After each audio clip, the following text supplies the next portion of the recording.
Assalamualaikum warahmatullahi wabarakatuh. Nama saya Raihan Bujangga Sukma dari kelas C reguler. Nomor induk mahasiswa 330190143. Pada video kali ini saya akan presentasikan materi tentang politik hukum, yaitu pemilu pada masa demokrasi liberal, yaitu pada periode 1945 sampai 1959. Akibat berbagai kendala politis, pemilu pada masa ini baru benar-benar dapat dilaksanakan pada tahun 1955. Undang-Undang Pemilu tahun 1953 mewajibkan seluruh warga negara Indonesia yang sudah berusia 18 tahun ataupun yang sudah kawin untuk sebagai subjek pemilihan, tanpa membeda-bedakan latar belakang politik atau golongan, kecuali ada alasan tertentu yang sangat rasional, misalnya haknya dicabut sebagai pemilih akibat putusan pengadilan ataupun pengingatnya terganggu. Pada pemilu masa ini, anggota Angkatan Bersenjata Republik Indonesia atau ABRI dalam pemakaian hak pilihnya disetarakan dengan warga negara biasa. Namun, apabila anggota yang bersangkutan tersebut sedang menjalani tugas, hak pilihnya tersebut dapat digunakan di lain hari.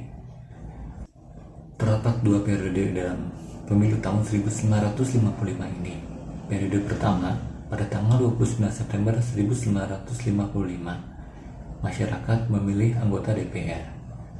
Periode kedua pada tanggal 15 Desember 1955, masyarakat memilih anggota konstituante. Sistem yang digunakan pada masa ini adalah sistem proporsional atau perwakilan berimbang. Sistem proporsional sendiri terdiri dari dua. Yang pertama, sistem proporsional terbuka adalah sistem perwakilan proporsional yang memungkinkan pemilih untuk turut serta dalam proses penentuan urutan calon partai yang akan dipilih. Sedangkan yang kedua, sistem proporsional tertutup, yaitu sistem yang hanya mengizinkan anggota partai yang aktif, pejabat partai, atau konsultan dalam menentukan urutan calon dan sama sekali tidak memberikan kesempatan kepada pemilih untuk mempengaruhi posisi calon. Asas-asas yang dipakai pemilu pada masa ini diamanatkan dalam Undang-Undang Dasar sementara 1950 dan Undang-Undang Pemilu, meliputi asas umum, politik, periodik, jujur, berkesamaan, bebas, rahasia, dan langsung yang dalam pelaksanaannya benar-benar diwujudkan. Sayangnya, kondisi politik Indonesia pada pasca pemilu tahun 1955 ini syarat dengan berbagai konflik, sehingga pemilu berikutnya yang seharusnya dilaksanakan pada tahun 1960 tidak dapat dilaksanakan. Akhirnya, Presiden Soekarno mengeluarkan dekret pada 5 Juli 1959 yang membubarkan DPR dan anggotanya serta konstituante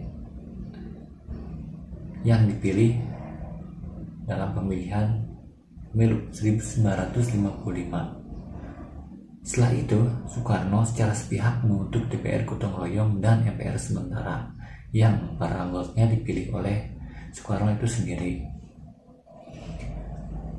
Terima kasih.